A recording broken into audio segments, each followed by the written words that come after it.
តកតងទៅនឹងការចាប់ខ្លួនរបស់យឹមលៀងហ៊ីផងដែរថៃជំរាបសួរថៃបាទសូមជំរាបសួរលោកជនជាតិបាត់បាទនឹងថៃតំណែងចុងក្រោយតកតងនឹងយឹមលៀងហ៊ីយ៉ាងណាដែរនៅក្នុងសេចក្តីរាយការណ៍ហ្នឹងថាមិនទាន់បានច្បាស់ទេប៉ុន្តែមកដល់ពេលនេះយើងដឹងច្បាស់ហើយមិនអញ្ចឹងណាបាទលោកជំនាញបតមកដល់ពេលនេះយើងបានព័ត៌មានច្បាស់ហើយគឺនៅមុនកម្មវិធីផ្សាយនេះខ្ញុំបានតាក់ទងទៅអ្នកនាំពាក្យខាងអគ្គនាយកដ្ឋានពន្ធនាគារលោកនុតសវណ្ណាបានបញ្ជាក់ថាលោកយឹមលៀងហ៊ីត្រូវបានគេបញ្ជូនទៅឃុំខ្លួននៅឯខេត្តកំពង់ស្ពឺដូច្នេះយើងអាចសន្និដ្ឋានបានថាលោកយឹមលៀងហ៊ីនឹងត្រូវបានគេចាប់ខ្លួននៅពាក់កណ្ដាលផ្លូវក្នុងពេលដែលគាត់បានធ្វើដំណើរមកចូលរួមស្ដាប់ការប្រកាសសាលក្រមនៅព្រឹកមិញហ្នឹងពីព្រោះថាពេលព្រឹកហ្នឹងគាត់មកប្រកាសសាលក្រមតាមផ្លូវគាត់បានទេមកមិត្តភ័ក្តិជាដោយលោកថនរដ្ឋាអញ្ចឹងប៉ុន្តែគាត់ថាគាត់ភ្លេចអាវគាត់បកត្រឡប់ទៅវិញទៅយកអាវហើយបែរជាគេចាប់ឃុំខ្លួនតែម្ដងទៅហើយបាត់ដំណឹងសូនឈឹងពីពេលនោះមកបាទនឹងសូមបញ្ជាក់ឡើងវិញការពិតនឹងការចេញដីកានេះគឺចេញដីកាផ្ដន្ទាទោសមនុស្ស10នាក់មិនអញ្ចឹងណាក៏ប៉ុន្តែ5នាក់ទៀតនៅអ្នកខ្លះក៏នៅបរទេសទៅដូចជាAlejandro Gonzalez Davidson នឹងជាដើមហើយ4នាក់ទៀតនឹងក៏មិនទាន់បានចាប់ខ្លួនទេ5នាក់បានចាប់ខ្លួនដាក់ពន្ធនាគារហើយ5នាក់នឹងសុទ្ធតែជាមនុស្សដែលបានសរសេរសិភៅដែលទើបនឹងចេញផ្សាយថ្មីនេះសិភៅដែលមានចំណងជើងថាអ្នកដែលគេយកទៅកែប្រែហើយ5នាក់នោះមើលខ្ញុំរៀបរាប់មើលលីច័ន្ទតារាវុធភួនកែវរស្មីយឹមលៀងហ៊ីថនរដ្ឋាហើយនឹងម្នាក់ទៀតលងគុនធាបាទលងគុនធាហ្នឹងលងគុនធា5នាក់ហ្នឹង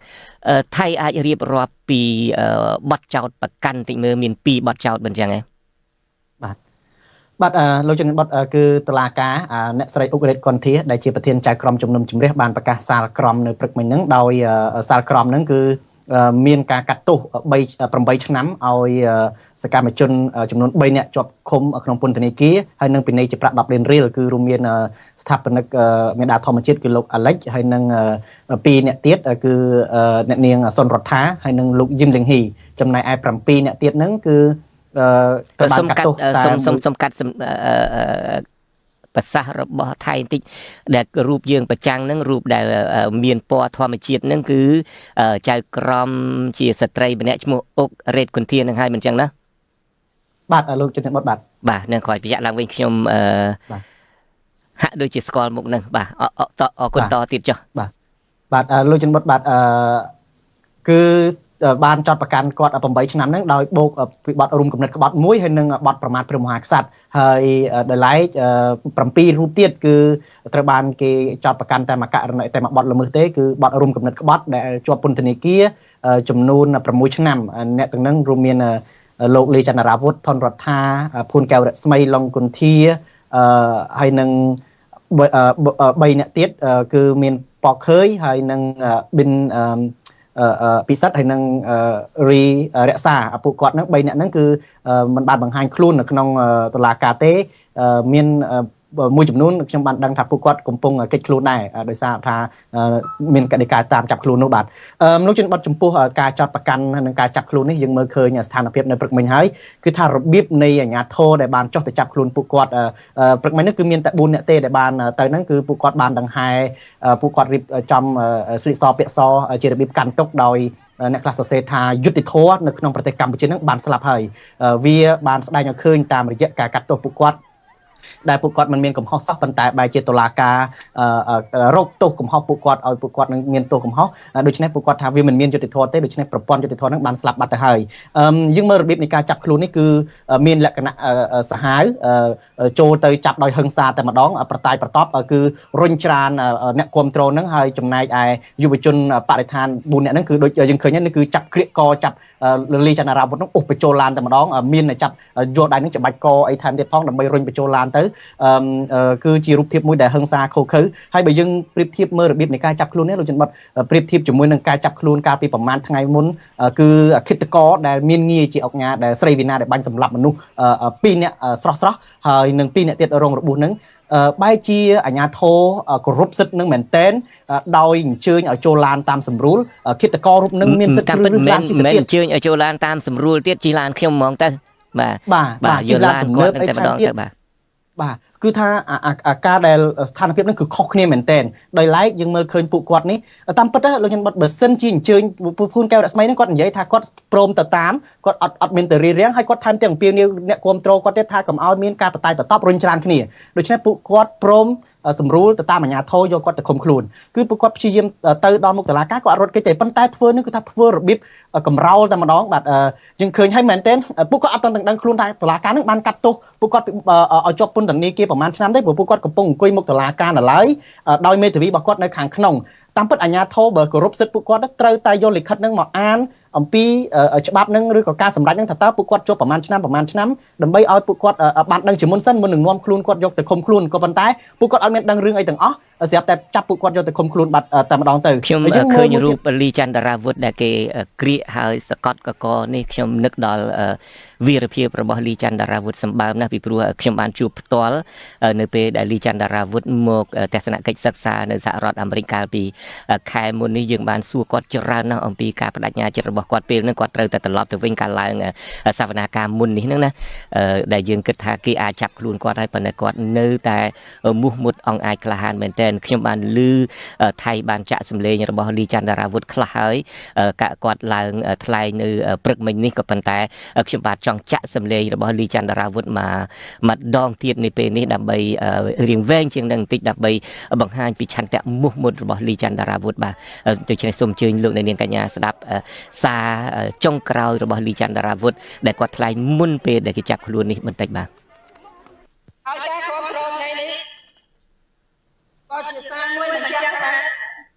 វាមិនមែនជារឿងត្រឹមត្រូវទេត្រូវកាត់ទោសសកម្មជនបរិស្ថានអ្នករងគ្រោះដីធ្លីពីបទរួមគំនិតក្បត់ពីបទញុះញង់បទអីក៏ដោយព្រោះថាពួកយើងមានសិទ្ធិរស់នៅលើទឹកដីរបស់យើងពួកយើងមានសិទ្ធិក្នុងការការពារសម្បត្តិធម្មជាតិរបស់យើងត្រឹមត្រូវជាសារទៅអ្នកនយោបាយអ្នកកាត់ទោសពួកខ្ញុំថ្ងៃហ្នឹងអ្នកកាត់ទោសសហគមន៍ថ្ងៃហ្នឹងអ្នកកាត់ថាអ្នករួចខ្លួនហើយអ្នកកាត់ថាអ្នកត្រឹមត្រូវហើយព្រោះអ្នកឈរនៅលើច្បាប់ព្រោះអ្នកបញ្ជាតុលាការបានប៉ុន្តែកុំភ្លេចថាអ្នកមិនរួចខ្លួនចំពោះមុខប្រវត្តិសាស្ត្រនោះទេប្រវត្តិសាស្ត្រនឹងចាឈ្មោះមនុស្សក្បត់ជាតិពិតប្រាកដហើយខ្ញុំសង្ឃឹមថាការចាប់ខ្លួននរណាក៏ដោយនៅថ្ងៃនេះនឹងមិនខ្លាចទៅជាការបាក់ទឹកចិត្តសម្រាប់យុវជនដទៃទៀតសម្រាប់ប្រជាពលរដ្ឋខ្មែរនៅក្នុងការតស៊ូដើម្បីភាពយុត្តិធម៌របស់យើងទេពួកយើងគ្មានជំរឿទេបងប្អូនពួកយើងនៅទីនេះពេលដែលគេបំផ្លាញប្រទេសយើងហើយគេទិញសញ្ជាតិនៅប្រទេសក្រៅគេមានលុយវល់លៀនគេចង់ទៅរស់នៅក្រៅក៏បានពេលដែលប្រទេសយើងតិចគេរត់ទៅអស់ហើយមានតែពួកយើងទេដែលរស់នៅក្នុងប្រទេសនេះមានតែពួកយើងទេដែលរស់នៅមូលដ្ឋានរបស់ខ្លួនមានតែពួកយើងទេដែលរស់នៅប្រទេសខ្មែរដូច្នេះហើយបើសិនជាយើងមិនការពារប្រទេសយើងទេនៅអនាគតយើងនឹងខ្លាចទៅជាជនរងគ្រោះថ្ងៃនេះយើងខ្លាចថ្ងៃស្អែកយើងវេទនាហើយបងប្អូនដូច្នេះសង្ឃឹមថាបងប្អូននឹងតស៊ូហើយថ្ងៃនេះពួកយើងមានសញ្ញាពួកយើងលើកដៃពីរទាំងអស់គ្នាដៃពីរតំណាងឲ្យសន្តិភាពមិនជាសន្តិភាពបកពួកទេបាទមិនជាសន្តិភាពអ្នកមានទេមិនជាសន្តិភាពរបស់មនុស្សតែម្នាក់ទេមិនជាសន្តិភាពរបស់មនុស្សមួយក្រុមទេប៉ុន្តែជាសន្តិភាពពិតប្រាកដបាទថៃខ្ញុំមិនអាចនឹងទប់ការរំជួលចិត្តបានទេនៅពេលដែលឃើញសម្ដីឃើញសារដែលចេញពីបេះដូងរបស់យុវជនមេដាធម្មជាតិមានលីចន្ទរាវុធនេះជាដើមហើយយើងក៏ចូលរួមសោកសង្រេងដែរពួកគាត់ត្រូវបានគេចាប់ដាក់ពន្ធនាគារម្ដងជាពីរដងហើយលើកនេះនឹងចាប់ដាក់ពន្ធនាគារនឹងយ៉ាងកំរោលគៀបកកដែលយើងបានឃើញហើយយកទៅដាក់នៅពង្រាយនៅតាមពន្ធនាគារនៅតាមខេត្តផ្សេងគ្នាមិនអាចជួបមុខគ្នាបានទៀតផងពីព្រោះពួកគាត់នៅពេលដែលគាត់ជាប់ការពីលើកមុននឹងគាត់បានរៀបរាប់នៅក្នុងសិភៅមនុស្សដែលគេយកទៅកែប្រែនឹងថាអាចនៅជួបជុំគ្នាអីជាដើមដូច្នេះប្រកាសជាក្រុមអាជ្ញាធរនឹងបានអានសិភៅនឹងបានដឹងសាច់រឿងនឹងហើយបានជាលើកនេះនឹងចាប់ពួកគាត់ឲ្យពង្រាយដាក់តាមទីជនបទពន្ធនាគារនៅទីជនបទផ្សេងគ្នានោះបាទថៃមានអីរៀបរាប់អំពីព្រឹត្តិការណ៍ព្រឹកមិញនេះបន្ថែមទៀតដែរសូមអញ្ជើញបាទគឺប៉ុន្តែលោកជនបទគេបានបំបែកពួកគាត់យកទៅដាក់ឃុំនៅដោយឡែកពីគ្នានៅតាមពន្ធនាគារដោយពូនកែវរស្មីត្រូវបានគេយកឃុំដោយឡែកនៅឯជើងភ្នំកវាញខេត្តពោធិ៍សាត់ដាច់ស្រយាល វាមែនតែនជាការដាក់សម្ពាធជាការធ្វើឲ្យពួកគាត់នឹងរងនៅទរណកម្មផ្លូវចិត្តផ្លូវកាយសម្បំណាស់លោកជំនាញបុតយើងសម័យទៅមើលលោកជំនាញបុតពួកគាត់ជាយុវជនដែលស្រឡាញ់ស្នេហាជាតិស្រឡាញ់បរិស្ថានខំលះបង់សេរីភាពខំលះបង់ពេលវេលារបស់ខ្លួនធ្វើរឿងគ្រប់យ៉ាងដើម្បីប្រយោជន៍សាធារណៈផ្ទុយទៅវិញពួកគាត់បែរជាតុលាការបែរជារដ្ឋាភិបាលមើលមិនឃើញតម្លៃរបស់គាត់រដ្ឋាភិបាលបរទេសគេមើលឃើញតម្លៃគេគោរពកោតសរសើររហូតដល់គេឲ្យពានរង្វាន់ទៅដល់ពួកគាត់12 3ទៀតផងគេគោរពហើយគេឲ្យអញ្ជើញពួកគាត់នឹងទៅចែករំលែកបទពិសោធន៍នៅតាមសាកលវិទ្យាល័យធំៗនៅក្រៅប្រទេសទៀតផងប៉ុន្តែរដ្ឋាភិបាលរបស់យើងមើលមិនឃើញដូចលីចន្ទរាវុធលើកឡើងចឹងសម្ដីរបស់លីចន្ទរាវុធសារព្រឹកមិញនេះគាត់ថាអ្នកឯងអាចគិតថាពួកយើងមានទោសបានហើយអ្នកឯងអាចបញ្ជាតុលាការឲ្យកាត់ទោសយើងបានក៏ប៉ុន្តែប្រវត្តិសាស្ត្រនឹងកាត់ទោសអ្នកឯងវិញតើអ្នកឯងជាមនុស្សល្អឬអាក្រក់បែបណាហើយយើងទាំងអស់គ្នានឹងក៏នឹងដឹងថាប្រវត្តិសាស្ត្រនឹងចារទុកអំពីមនុស្សទាំងអស់នេះដែរបាទជាការពិតពលរដ្ឋប្រកាសជាបានដឹងបានឃើញអំពីសកម្មភាពរបស់ពួកគាត់មានតែតុលាការទេដែលធ្វើមិនដឹងមិនលឺហើយយើងឃើញថាពួកគាត់គឺជាយុវជនឆ្នាំតាមពិតពួកគាត់លោកច័ន្ទបុតយើងបានស្គាល់ពីប្រវត្តិពួកគាត់សិតតែសិស្សបកែរៀនជាប់លេខ1ហើយជាអ្នករៀនច្បាប់ទៅទៀតដោយតារាវុធគឺជានិស្សិតផ្នែកច្បាប់ពួកគាត់ពូកែពួកគាត់ជាអ្នករៀនច្បាប់តើពួកគាត់ឯណាទៅប្រព្រឹត្តបទល្មើសលោកច័ន្ទបុតគាត់ដឹងថាអ្វីដែលគូធ្វើអ្វីដែលមិនគូធ្វើរួចទៅហើយពួកគាត់គឺជាសិស្សនិស្សិតផ្នែកច្បាប់ទៀតផងការយកគាត់ទៅឃុំខ្លួនឯកសង្យាលបែបនេះគឺធ្វើឲ្យប៉ះពាល់ទៅដល់ពួកគាត់នឹងខ្លាំងធ្វើឲ្យពួកគាត់នឹងឯកោរស់នៅបែកគ្នាពីព្រោះបើនៅជុំគ្នាពួកគាត់អាចមានអារម្មណ៍ថាកក់ក្ដៅខ្លះបាននៅជជែកលេងជាមួយនឹងមិត្តភ័ក្តិរបស់ពួកគាត់ក្រៅពីនេះធ្វើឲ្យពួកគាត់នឹងលំបាកទៅដល់ក្រុមគ្រួសារដែលត្រូវចំណាយពេលវេលាចំណាយធនធាននឹងទៅសួរសុខទុក្ខគាត់ទៀតផងចំពោះការចោទប្រកាន់វិញសំកាត់ថៃទៅនឹងតិចការពិតនឹងការចាប់ខ្លួនចុងក្រោយនៃតុលាការក្រោមឥទ្ធិពលរបស់ក្រុមគ្រួសារតកូលហ៊ុននេះក៏រងការរិះគន់សម្បើមណាស់ដែរមានតាំងពីសហភាពអឺរ៉ុបអីជាដើមប្រមាណម៉ោងក្រោយពីការចាប់ខ្លួននេះមកសហភាពអឺរ៉ុបនឹងក៏ចេញសេចក្តីថ្លែងការណ៍មួយដែលបន្តិចទៀតនេះលោកអ្នកនាងនឹងបានស្ដាប់អ្នកស្រីសុជីវីរាយការណ៍អំពីប្រតិកម្មរបស់អង្គការអន្តរជាតិនានារួមទាំងពីសហភាពអឺរ៉ុបផងដូច្នេះឃើញថាការចាប់ខ្លួនចុងក្រោយនេះក៏ផ្អើលរន្ទឺសម្បើមណាស់នៅពេលដែលខ្ញុំបើកឡានមកធ្វើការតាំងពីព្រលឹមថ្ងៃនេះនឹងបើកវិទ្យុជាតិរបស់សហរដ្ឋអាមេរិកនេះហៅ NPR នេះ National Public Radio នឹងក៏គេមានផ្សាយជា breaking news ជាព័ត៌មានកដៅកគុកដែរអំពីរឿងការដែលរដ្ឋាភិបាលចាប់អ្នកស្រឡាញ់បរិស្ថានអ្នកការពារបរិស្ថានដាក់ពន្ធនាគារនេះដូច្នេះគេឈ្មោះរបស់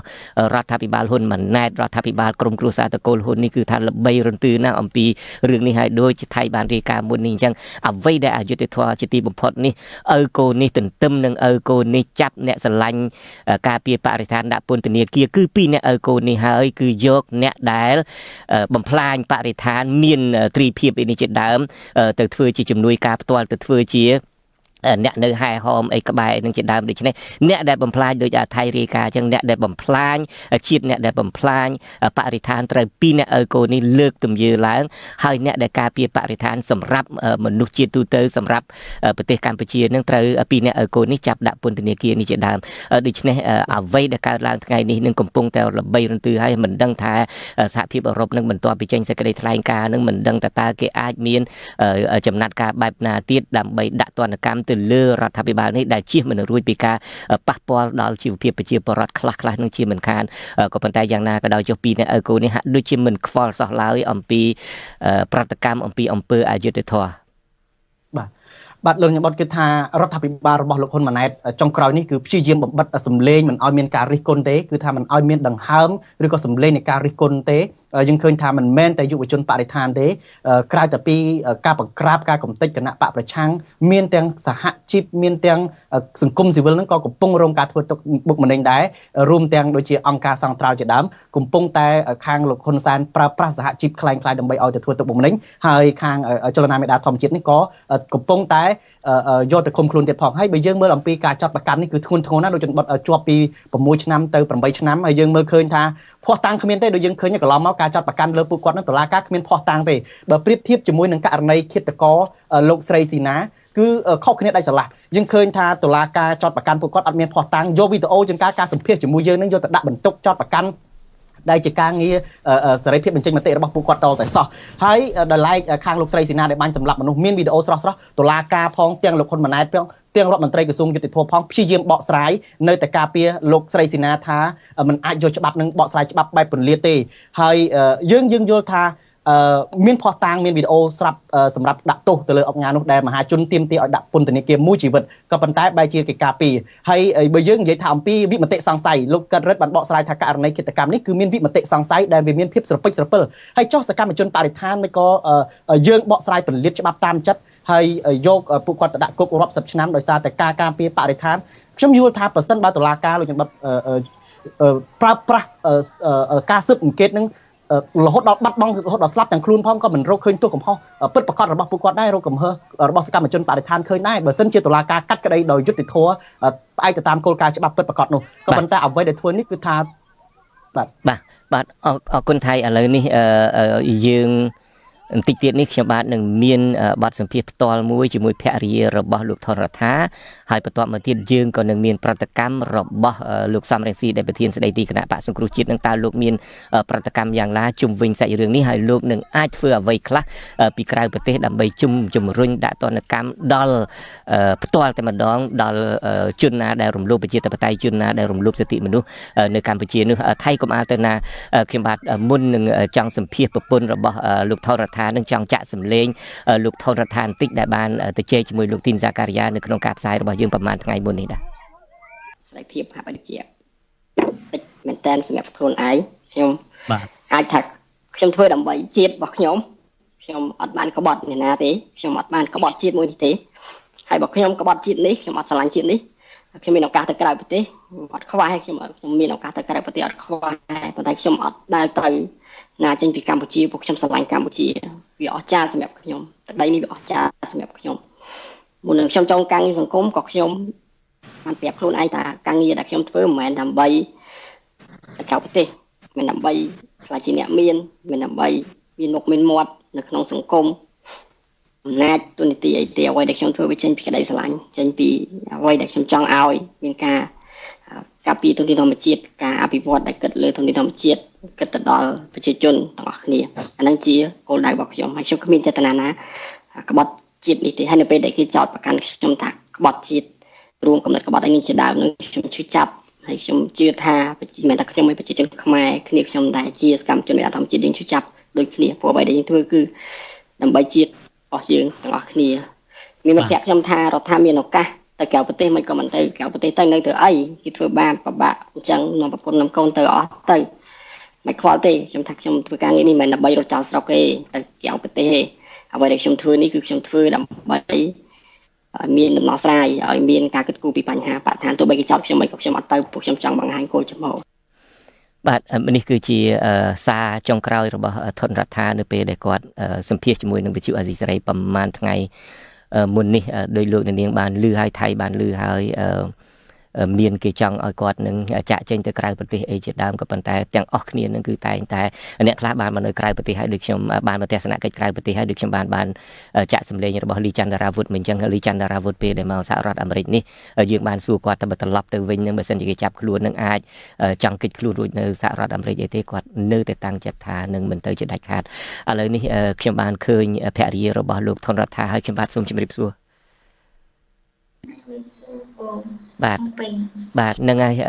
ចូលរួមសោកស្ដាយផងដែលជាបង្គោលគ្រួសារត្រូវបានគេចាប់ដាក់ពន្ធនាគារជាលើកទី2មិនអញ្ចឹងទេបាទបាទហើយឥឡូវនេះយ៉ាងម៉េចដែរប្រតិកម្មយ៉ាងម៉េចដែរដែលជាភរិយារបស់គាត់ហើយចិញ្ចឹមកូន2នាក់ផងមិនអញ្ចឹងទេឥឡូវកូន2នាក់នៅក្នុងបន្ទប់ផងចាលោកពូអើយនិយាយទៅខ្ញុំអត់តន់ធ្វើចិត្តបានដោយសារតែព្រឹកមិញហ្នឹងខ្ញុំបានទៅចូលរួមជាមួយពួកគាត់ហើយអ្វីដែលខ្ញុំឈឺចាប់ខ្លាំងមែនតើគឺឃើញប៉ូលីសមន្ត្រីជាច្រើននៅចាំហើយបានចាប់ពួកគាត់ដោយប្រើអំពើហិង្សាយ៉ាងខុសខើដាក់ពួកគាត់ហើយខ្ញុំឈឺចាប់មែនតើដែលពេលឃើញពួកគាត់យ៉ាងនេះហើយខ្ញុំគិតថាមន្ត្រីអស់នេះគាត់ដូចជាអត់មានក្រមសីលធម៌ក្នុងការ ចាប់ពួកគាត់គ្រាន់តែប្រើក្រមសីលធម៌ឲ្យត្រឹមត្រូវនិយាយជាមួយពួកគាត់ឲ្យស្រួលបួរអញ្ជើញពួកគាត់ឡើងរថយន្តតាមសម្រួលគឺពួកគាត់អត់ចេះទេគាត់បែរជាប្រើអំពើខុសខើគឺអស់ពួកគាត់ចូលឡានដូចជាដារវុធជាដើមត្រូវបានប៉ូលីសចាប់រត់ករុញច្រានគ្នាចូលឡានខ្ញុំឃើញហើយខ្ញុំឈឺចាប់មែនតើអនុត្តធម៌ហើយមិនដឹងថានៅពេលដែលចូលឡានហើយពួកគាត់ធ្វើបាបពួកគាត់ទាំង4នាក់នោះទៀតអត់ទេតើមកដល់ពេលនេះបានទៅជួបស្វាមីធនរដ្ឋាននៅតើគេចាប់ដាក់ឬសូថាដាក់ពន្ធនាគារនឹងពង្រាយរៀងខ្លួនយឹមលេងហ៊ីទៅដាក់នៅពន្ធនាគារអីខេត្តកំពង់ស្ពឺទៅភួនកែវរស្មីទៅដាក់នៅអីណាចុងកាត់មាត់ញោកអីណានោះទៅតើធនរដ្ឋាគេយកទៅដាក់នៅពន្ធនាគារខេត្តណាដែរបាទខ្ញុំអត់ដឹងទេមកដល់ពេលនេះខ្ញុំអត់ដឹងតាមនេះគឺគេយកធនរដ្ឋាទៅដាក់នៅត្បូងឃ្មុំបាទនៅខាងពន្ធនាគារតាពាំង plong បាទត្បូងឃ្មុំក្បែរព្រំដែនវៀតណាមដូច្នេះពង្រាយតាមគ្រប់ខេត្តទាំងអស់តើអញ្ចឹងគេអត់បានប្រាប់យើងជាប្រពន្ធនឹងអត់បានប្រាប់ថាគេយកស្វាមីយកទៅដាក់ពន្ធនាគារតាណាអីតាណាគ្មានអ្នកណាតាក់ទងវាណាប្រាប់អីទាំងអស់មកដល់ពេលនេះខ្ញុំនិយាយទៅខ្ញុំអត់ទាន់បានដឹងទេដោយសារខ្ញុំអត់ទាន់បានទូរស័ព្ទហើយពេលថ្ងៃហ្នឹងខ្ញុំព្យាយាមទៅពន្ធនាគារនៅព្រៃសរអីសួរគេដែរតែអត់បានដំណឹងបាទឥឡូវដឹងដំណឹងហើយថានៅអីតាពាំង plong នឹងអាចនឹងទៅដែរស្អែកនេះខ្ញុំនឹងប្រហែលជាខ្ញុំអាចនឹងទៅដើម្បីទៅសួរសុខទុក្ខគាត់ក៏ដូចជាទិញរបស់របរខ្លះផ្ញើគាត់ចឹងពូបាទមានគំរូកន្លងមកយើងដឹងហើយអ្នកដែលធ្វើការងារសង្គមក្តីធ្វើការតស៊ូមតិក្តីឬមួយក៏បានឡើងធំក្តីគឺតួនាទីរបស់ភរិយានៅពីក្រោយនឹងសំខាន់ណាស់យើងមានគំរូនៅក្នុងសង្គមយើងមានលោកជំទាវមករាសុផាតយឹមស៊ីណូនេះជាដើមនៅពេលដែលប្តីត្រូវគេចាប់ដាក់ពន្ធនាគារនឹងទៅគាត់ដើរតួនាទីសំខាន់ណាស់ពីក្រោយឆាកទៅលុតក្រាបទៅវទៅសំពះទៅសុំទោសលោកហ៊ុនសែននេះជាដើមរហូតដល់ប្តីដែលមានទោសពីប្រមាថព្រះមហាក្សត្រប៉ុណ្ណានៃដែលអាចជាប់គុក6ឆ្នាំទៅ8ឆ្នាំឯដូចយុវជនមេដាធម្មជាតិឯនឹងទីបំផុតនឹងលោកហ៊ុនសែនសប្បាយចិត្តដោះលែងមកយ៉ាងកហើបានឡើងធ្វើជំទាវបានឡើងធ្វើឯកឧត្តមអីចឹងទៅតើអ្នកស្រីដែលជាភរិយារបស់លោកថនរដ្ឋានឹងអាចយកគំរូតាមអ្នកមុននឹងដែរឬមួយក៏នៅតែស្វាហាប់នៅពីក្រោយប្តីជំរុញឲ្យប្តីនៅតែមានឆន្ទៈរឹងមាំនេះតើដើរផ្លូវណាឥឡូវនេះចំពោះខ្ញុំវិញខ្ញុំនៅតែប្រកាន់គោលចំហតដែរគឺគ្រប់ត្រូវស្វាមីហើយ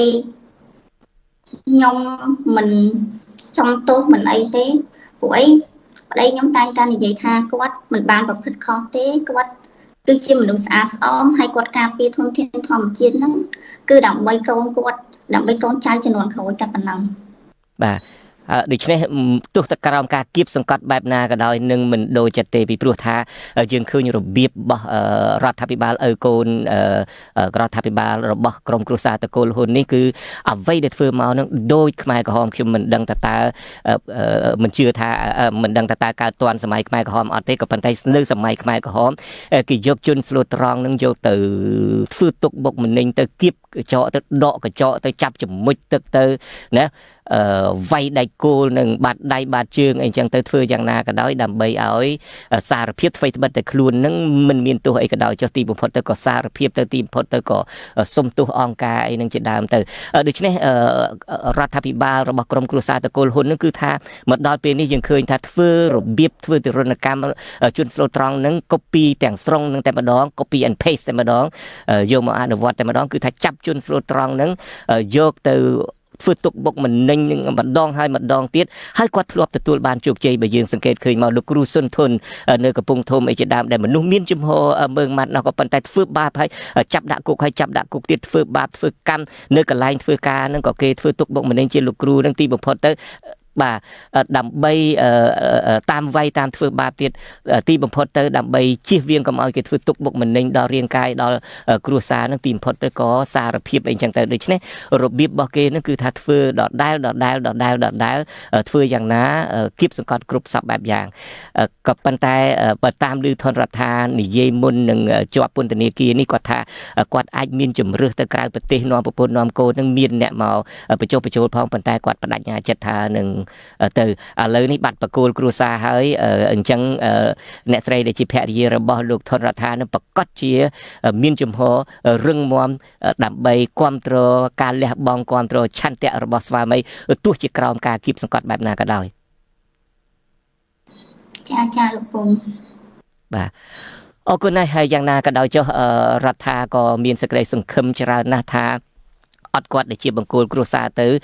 មនុស្សម្នានៅក្នុងសង្គមទាំងនៅក្នុងប្រទេសទាំងនៅក្រៅប្រទេសនឹងជួយថែរក្សាកូនចៅរបស់គាត់ហើយពួកយើងនឹងក៏នឹងជាអ្នកកសែតគ្មានអ្វីក្រៅតែពីនឹងតាមដានពិនិត្យមើលស្ថានភាពរបស់ភរិយារបស់លោកថនរដ្ឋាតើស្ថានភាពបែបណាទាំងស្ថានភាពសេដ្ឋកិច្ចទាំងស្ថានភាពការគៀបសង្កត់បែបណានោះហើយខ្ញុំជឿថាសហគមន៍ខ្មែរនឹងមិនបោះបង់ចោលអ្នកស្រីព្រមទាំងកូនទេដូច្នេះមានសារអីជាចុងក្រោយទេមុននឹងយើងជម្រាបលាទៅត្រឹមនេះបាទពេលនេះហើយខ្ញុំសូមឲ្យយុវជនទាំងអស់រឹងមាំឡើងដើម្បីប្រទេសជាតិយើងហើយអ្វីដែលគេចាប់ប្តីក្នុងថ្ងៃនេះសូមឲ្យអ្នកទាំងអស់គ្នាគិតថាជាការលះបង់ដ៏ធំមួយសម្រាប់ប្រទេសជាតិរបស់យើងហើយរឹងមាំស៊ូទាំងអស់គ្នាដើម្បីប្រទេសជាតិយើងទាំងអស់គ្នាបាទអរគុណហើយបាទខ្ញុំមិនមានអីសួរទៀតទេបាទថៃឥឡូវនេះមុននឹងទៅចែកគ្នាតទៅទៀតយើងក៏មានសារមួយចំនួនទៀតដែររបស់កញ្ញាភួនកែវរស្មីរបស់កញ្ញាលងគុន្ធាអីជាដើមយើងសាកស្ដាប់សាររបស់ពួកគាត់នៅពេលដែលពួកគាត់សម្ភាសជាមួយនឹងអាស៊ីសេរីជាមួយនឹងលោកទីនសាការីយ៉ាប្រហែលថ្ងៃមុននេះបន្តិចបាទអាចថាដោយសារតែខ្ញុំគឺជាមនុស្សម្នាក់នៅក្នុងចំណោមមនុស្សជាច្រើនដែលត្រូវបានរងនៅភាពអយុត្តិធម៌ដោយសារតែប្រព័ន្ធយុត្តិធម៌ខ្ញុំហើយបច្ចុប្បន្នខ្ញុំក៏ជានិស្សិតច្បាប់ដែរហើយយើងទៅសង្ឃឹមថាជានិស្សិតអ្នកដែលជានិស្សិតជាពិសេសអ្នកដែលនិស្សិតច្បាប់នៅពេលដែលខ្លួនឯងខ្លាចទៅជាអ្នកអនុវត្តច្បាប់ឬក៏អ្នកបង្កើតច្បាប់សូមគិតអំពីស្មារតីច្បាប់កុំប្រើប្រាស់ច្បាប់ដើម្បីទៅចាប់ចងបុគ្គលដែលគ្មានកំហុសពួកខ្ញុំយល់អារម្មណ៍ដែលទទួលរងនៅភាពអយុត្តិធម៌ថាវាពិបាកប៉ុណ្ណាអញ្ចឹងសង្ឃឹមថានៅពេលដែលអ្នកទាំងអស់គ្នាខ្លាចជាអ្នកអនុវត្តច្បាប់សូមគិតដល់ថ្ងៃដំបូងដែលអ្នកទាំងអស់គ្នាសម្រេចចិត្តថាចូលរៀនច្បាប់ចាជាចុងក្រោយខ្ញុំគ្រាន់តែចង់ឲ្យប្រជាពលរដ្ឋគាត់នៅមានសង្ឃឹមដើម្បីគ្រប់គ្រងយុវជនផ្សេងទៀតដែលខ្ញុំជឿថាពួកគាត់នឹងនៅបន្តការងារជាសកម្មជនបរិស្ថានសកម្មជនសិទ្ធិមនុស្សហើយខ្ញុំនៅតែនិយាយដដែលថាការងាររបស់ពួកយើងមិនត្រឹមតែការពារធនធានធម្មជាតិទេប៉ុន្តែពួកយើងចង់លើកទឹកចិត្តទៅដល់មនុស្សដទៃទៀតឲ្យគេចាប់ផ្ដើមធ្វើការងារជាសកម្មជនបរិស្ថានដោយយល់ថាការងារគឺជាការងារដែលសាមញ្ញមិនមែនជាការងារអីដែលអស្ចារ្យលើសពីសមត្ថភាពមនុស្សធម្មតាធ្វើបានទេហើយជាពិសេសនឹងខ្ញុំចង់ឲ្យយល់ថាមនុស្សអាក្រក់ឬក៏ជនផ្ដាច់ការដែលពួកគេមានតម្លៃក៏គេយល់ថាខ្លួនគេអស្ចារ្យហ្នឹងមកពីប្រជាពលរដ្ឋនាំគ្នាយល់ថាគេអស្ចារ្យនៅពេលណាដែលប្រជាពលរដ្ឋឲ្យតម្លៃមួយទៅកាន់ពួកគេមិនអស្ចារ្យទេពួកគេគ្មានអ្វីអស្ចារ្យលើសយើងមិនខ្លាំងជាងយើងទេនៅថ្ងៃណាមួយពួកយើងនឹងខ្លាំងជាងគេពួកយើងអស្ចារ្យជាងគេហើយសភាវៈល្អតែទៅយកឈ្នះសភាវៈអាក្រក់តម្លៃរបស់ពួកយើងដែលជាអ្នកតស៊ូនឹងគឺវាអស្ចារ្យខ្លាំងទៅជាងសភាវៈអាក្រក់ខ្ញុំជឿថាវាគ្មានអីអស្ចារ្យគ្មានអីដែលជាអមតៈទេអញ្ចឹងវាគង់តែមានការផ្លាស់ប្ដូរវិជ្ជមានមួយនៅក្នុងប្រទេសកម្ពុជាហើយធនធានធម្មជាតិនឹងត្រូវបានការពារការគោរពសិទ្ធិមនុស្សនឹងកើតមានហើយច្បាប់នឹងនៅតែជាច្បាប់ដែលការពារមនុស្សល្អចា៎បាទនឹងជាសម្លេងរបស់កញ្ញាពូនកែវរស្មីហើយសូមជម្រាបលោកអ្នកនាងកញ្ញាដែរ5នាក់ដែលមកសម្ភាសជាមួយនឹងលោកទីនសាការីយ៉ាប្រហែលថ្ងៃមុននឹងហើយគឺ5នាក់នឹងហើយមានធនរដ្ឋាបន្ទាប់មកទៀតឡុងគុន្ធាភួនកែវរស្មីហើយនឹងយឹមលៀងហ៊ីសូមជម្រាបលោកអ្នកនាងកញ្ញាដែរថាយឹមលៀងហ៊ីនឹងតាមពិតនឹងប្រពន្ធនឹងក៏កំពុងមានផ្ទៃពោះផងដូច្នេះមិនដឹងតើការជាប់ពន្ធនាគារ6ឆ្នាំទៅ8ឆ្នាំឯនឹងមិនដឹងថាទីបំផុតទៅនឹងប្រពន្ធដែលនៅក្នុងនៅក្រៅនេះហើយមានកំពុងតែទម្ងន់ផងនឹងទីបំផុតកើតកូនតែម្នាក់ឯងហើយចិញ្ចឹមកូនតែម្នាក់ឯងនឹងគ្នានឹងក៏ជួបផ្ទះនឹងការលំបាកនឹងដោយគ្មានបង្គោលគ្រួសារនឹងដែរហើយអ្នកចុងក្រោយក្នុងចំណោម5អ្នកដឹកតាមរូបមិញនេះគឺលីចន្ទរាវុធ